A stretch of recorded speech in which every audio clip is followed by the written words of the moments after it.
I pozdrav svima ljudi, došli na novi video danas. I ja snimam Age of History i pokazujem kako se igra ovo što je Age of History. Kada se uđe igricu, prvo treba da se klikne ovdje na igre, da se klikne nova igra. I onda se bira vreme kada igra. Ovdje mi je uvijek stavljeno ovako 1440. godina. I ako hoće se promeni vreme, klikne se ovdje, tu kliknem, onda izaberete svijet koji hoćete. Najčešće se bira moderni svijet, jer eto, to je svijet koji imamo danas. I kliknemo da učiti scenariju. Če se učita. Ili si da neku bez veze državu koju ona, jel te hoće. I onda ti možda biraš koju državu ti hoćeš. Kako izabereš državu? Evo, Rusiju ćemo, lupamo, evo Francusku. Kliknem na Francusku i ako kliknem sad igraj, neće da se izabere Francuska. Nego ovo dole da piše državu koju je igrica sama izabrala, na to mora se klikne i dole piše država koju igrate, znači u donjem dijelu, i klikneš igraj. I kliknete igraj. I onda krenete sa igrom. Na početak, čim ste krenuli igru, morate podesiti dvije stvari. Početak, tehnološki nivo. Imate koliko god već poena vam ta država ima. I onda stavite nešto od ovoga da razvijete. Evo, ja ću stavim u istraživanje dosta. Mislim, to je često najbolje stavio istraživanje. U rasne ekonomije ću stavim dosta. Ovako, stavit ću ovdje nekih 6, koliko je stalo 3 poena. Stavit ću administraciju, znači 2 i 1 ću održavanje vojske. Tako što stavim da stavim. Poreze morate namestiti, znači taksu. I tu su vam ljudi srećni ljudi, znači ljudi moraju da vam budu srećni. I uvijek ova ovdje linija označava neku granicu gdje su ljudi srećni. I tu stavite ovako i stavite taksu dok su ljudi srećni. Nemojte više stavljati jer onda će dobijete minus sreće po potezu. Ovako se dobija dok su ljudi srećni uglavnom. I eto. I ja kliknem na sljedeći potez. I eto. To je to. Evo, gore vam piše tu koliko para dobijete po potezu. I toliko para dobijete po potezu. I eto tako, kliknite sljedeći potez. I šta treba da radite? Kako se šta radi? Za početak, kada hoćemo da obučemo vojsku, ovdje već imamo vojsku, ali dobro. Kliknemo na provinciju, neko, znači, nešto do ovoga, ovo je provincija. Kliknemo tu, kliknemo obuči i izaberemo cifru vojnika koliko može obučimo, a to neće bude uvijek isto. Jer zavisi do provincije koje ste izabrali.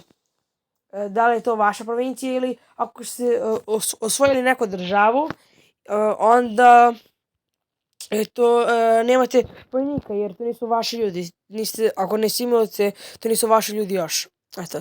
I ovdje, što više povećavate vojsku, to vam se balans smanjuje. Znači, to je koliko dobijete po potezu, kao što vidite. Znači, kad obučavate vojsku, balans vam se smanjuje uglavnom. To je koliko dobijete po potezu. Evo, ja ću obučiti ovdje, ne znam. Ne treba mi, obučit ću ja, koliko mogu 3000 obučem. Ajde, evo, obučit ću 3000, znači, stvarno nije bitno koliko sam sad obučiti trenutno. I eto, to je kako se obučava vojska. Vojska se pomjera tako što klikneš na vojsku i klikneš na provinciju gdje je vojska i onda ti ono kaže gdje može ta vojska se pomeri. Evo, može uvećati provinciju. Evo, ja ću pomerim ovdje, evo, kliknem tu i vojska će biti u sljedećem potezu pomerena. Znači, kad kliknem sljedeći potez, vojska je pomerena. Evo, kliknem opet na nju i imam opet gdje mogu da idem. I sada, ako neću samo tu vojsku pošaljem na jedno mjesto, ako hoću pošaljem samo pola vojske, evo kliknem ovako, pošaljem samo jedan dio.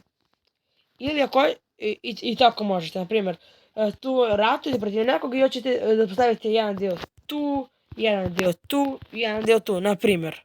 I eto, to je to.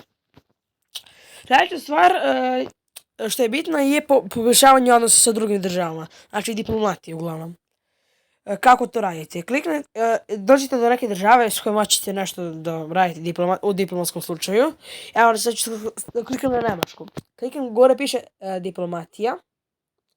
I evo, ovdje imamo razvalje, objavi rat, pošalje ultimatum, poboljša odnose i ostale stvari. Ultimatum se može pošaljati tek ako ste u odnosi su -10, znači ako nisu, onda vidiš ovdje piše. Onda ne možete pošaljati ultimatum, evo. A sad da poboljšamo odnose, znači kliknete tu, piše poboljša odnose i ovdje piše poboljša odnose i poboljšate odnose sa njima. Ako hoćete, ako nećete. Evo, i tu imate, gore nam piše ako neko poboljšava odnose ili šalje uvredu. Kad vam pošalje neko uvredu, znači da je da ne možete više poboljšavati odnose s njima do određenog poteza, da prekidaju diplomatiju s vama, kao. Evo, diplomatski odnosi su suspenzovani i piše da je Kroacija. Mislim, Hrvatska. Srpsko. I eto, i gore nam piše ko poboljšava odnose s vama, eto. Poboljšava odnose i dole nam piše šta se dešava. Otišao sam negdje. Ja, tako se poboljšava odnosi. Ako hoćete neko pošaljete, ne znam, uvredu, kliknite na to državu, mislim, ne znam zašto, ne znam. Kliknite diplomati i kliknite ovdje pošalji uvredu, ali ja nikome neću sad da šaljem uvrede. To znači, suspenduju diplomatske odnose na određeno vrijeme. Evo, kliknem poništi, jer to neću da radim. Onda sljedeća stvar je trgovina. Kao ćete s nekom državom da trgujete. Znači kliknete na tu državu, kliknete na diplomatija, kliknete zahtjev, idete malo dole, kliknete zahtjev za trgovinu. I onda se radite, ovdje imate zlato. Kliknete na zlato, onda vam određujete koliko vi dajete njima ili koliko oni trebaju da daju vama za nešto. Lupam. Evo, a sad ću kliknem, na primjer, i eto tako, imate tu razne stvari koje možete tražiti od njih i da vi nešto, na primjer, dajete. Na primjer, evo, ovo tražite 100% neće da mi daju, ali dobro. Da im daćem sve zlato koje ima, a to neće da mi daju, da im uzmem jednu pokrajinu. Evo, lupam ovo ovdje, izaberi. Oni to 100% neće da mi daju, ali dobro. Šta je ovo? Šta je ovo? Izaberi, eto. Sačuvaj. Pošalji molbu. Mislim, ovo vjerojatno neće da uspjela dobro. Da, naravno da nije uspjela. Evo, kao što vidite, gore Turska je suspendala diplomatski odnose neko vreme. Dobro. Sljedeća stvar su gradovi. Mislim, infrastruktura, kako se to reklo. Znači, ako hoćete da nešto radite u gradu, kliknete na provinciju, kliknete više. Imate da gradite stvari, naprimjer da gradite farme, to je da vam se populacija podigne, radionice, biblioteke, ovaj dol nivo biblioteka, pa univerzitet, pa laboratoriju, to je za istraživanje bitno dosta. Evo, znači izgledam biblioteku, evo, farmu, radionicu, tako, i dobro, više nemam para. Imate ove, i eto, tako gradite tu. Onda dole imate da ulažete, to je da ulažete u ekonomiju i da ulažete ovako obično, samo da ulažete ulaže u Pariz, da razvoj uložite. To sam mislio kad sam rekao. Evo, kao što vidite gore piše Pariz farma. A gdje su i radionice i biblioteka se izgradila. Sljedeća stvar je ratovanje. A sad ću da pomerim vojsku, da ratujem protiv Belgije. Oni su malo... Da, ajde, ću da ratujem protiv Belgije. Pomerim vojsku samo. Opet mi se ovo dešava. Šta je sad? I eto, i pomerim ovako ovdje, znači, imam još jedan da sam rekao da pokažem. A to je da, ako hoćete da pomerite vojsku, ali ne okolo vas, nego hoćete samo pomeriti na neko mesto koje nije okolo vas, ali treba više puta za to. Naprimjer, hoću da stavim ovdje vojsku. Onda kliknem pomeri u, stavim to i kliknem ovo i ona će se kroz par puta pomeri tu. A sad ću ovdje da kažem da se pomere tu. Da se oni pomere tu i ja sad ću sljedeći put dok mi se oni ne pomere jer ne znam, eto tako. I on ću sad ovdje do... Mislim, hoću... Čekaj, ne znam šta sam ovdje stavio tu, ne znam, pomerit ću ih ovdje. Ovdje ću obući ovako, ne znam, 800 vojnika. Ovdje ću da obučim, evo, 1500, eto. I sad kako da se vratim pred njih. Kliknem na njih, tu državu, kliknem diplomatija, objavi rat. I onda pomeram, tako što pomeram vojsku njihove provincije. Pokrajine. Eto, i kliknem sljedeći potez i kliknem ovdje sljedeći sve dok mi ne da igram dalje. Znači kliknem sljedeći, pa kliknem sljedeći i onda samo mogu da igram. Onda stavim ovdje ovako ovdje malo tu vojske, pa stavim tu neku vojsku, pa tu neku vojsku, pa ne znam ni ja ovdje neku vojsku, pa ovdje obučem nekih 1000 vojsnika i tako. Onda ćemo ovdje sad od svoje. Znači pola ovdje ću pošlat ću pola ovdje. Znači sad osvojim tu. Tu jesam.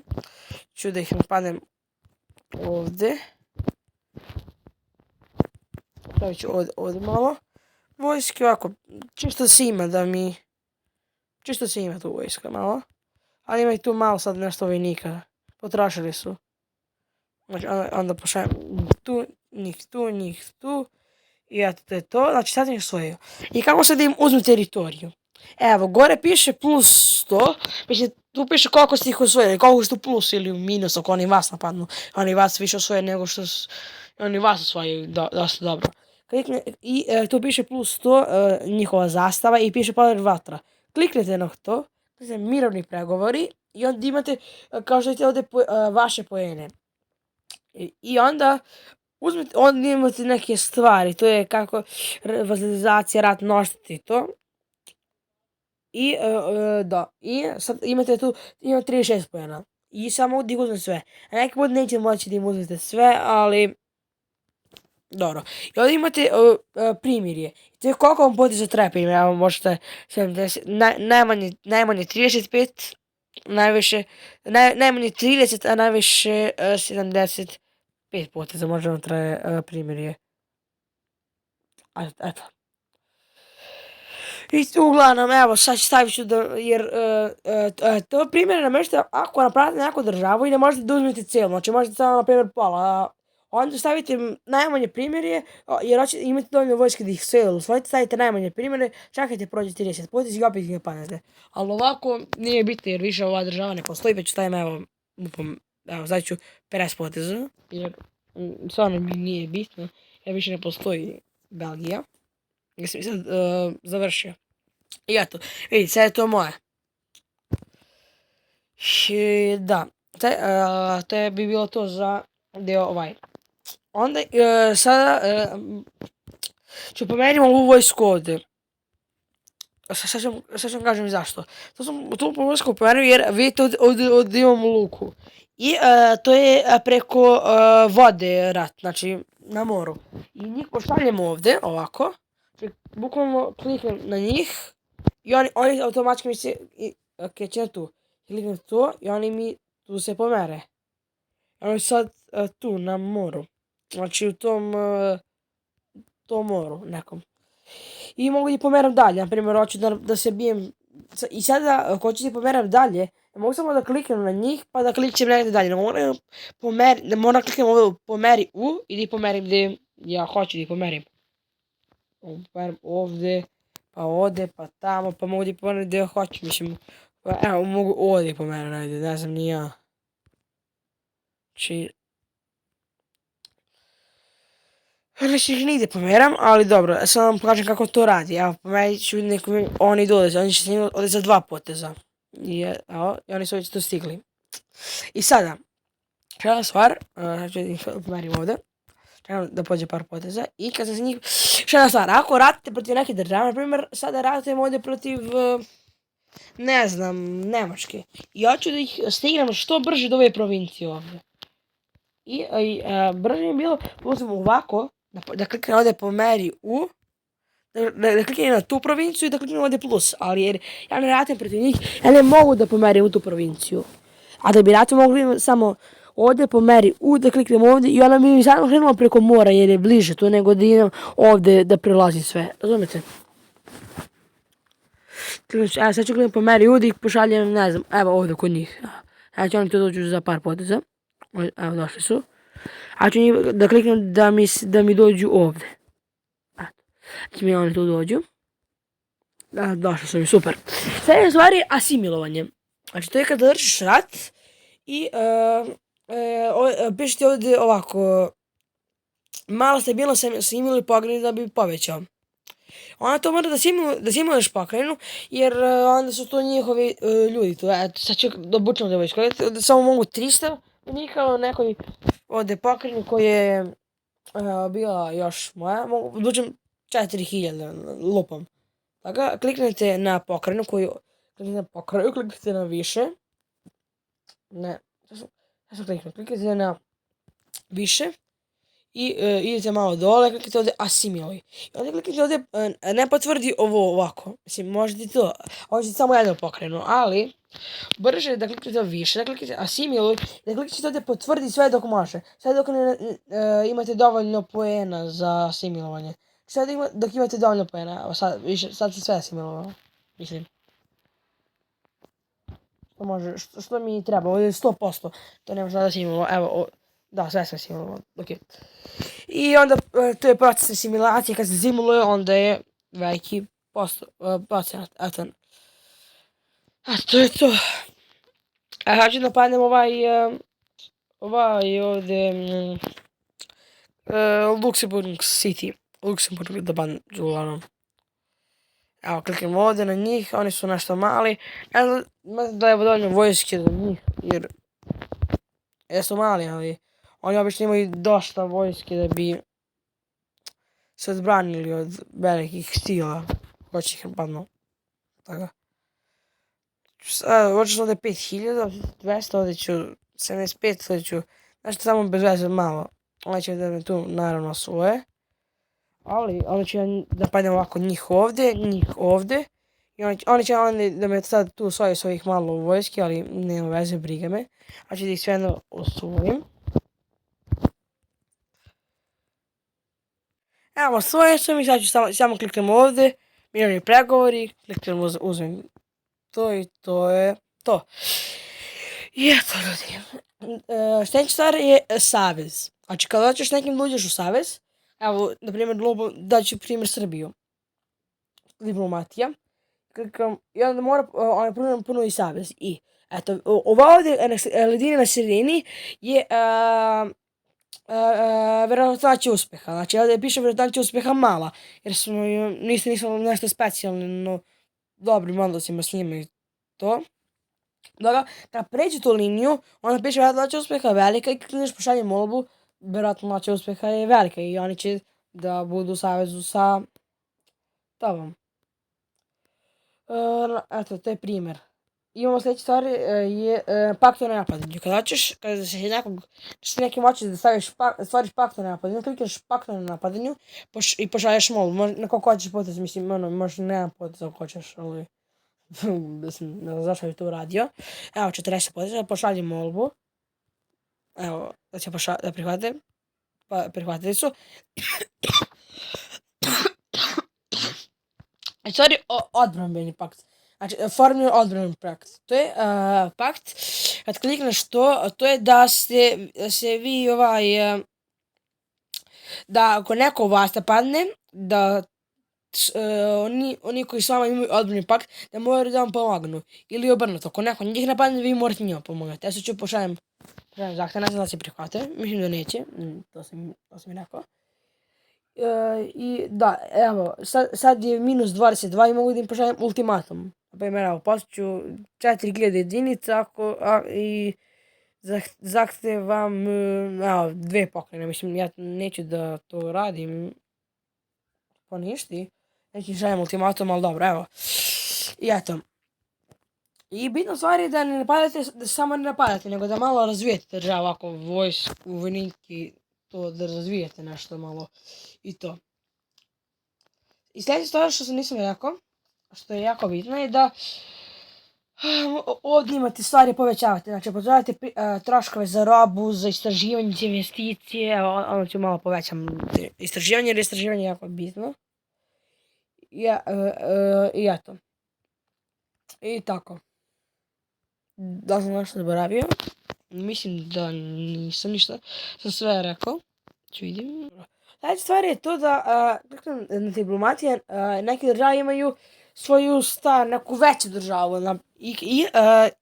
I kada dođeš do velikog broja teritorija, znači da onda možda ih uzmeš, klikneš formiri tu državu i uvijek klikneš formire. Evo, fali mi ovaj ovdje neka država za neki to, ali nije ni bitno to uglavnom. Ljudi, to bi bilo to za ovaj video. Vidimo se u sljedećem. Pozdrav.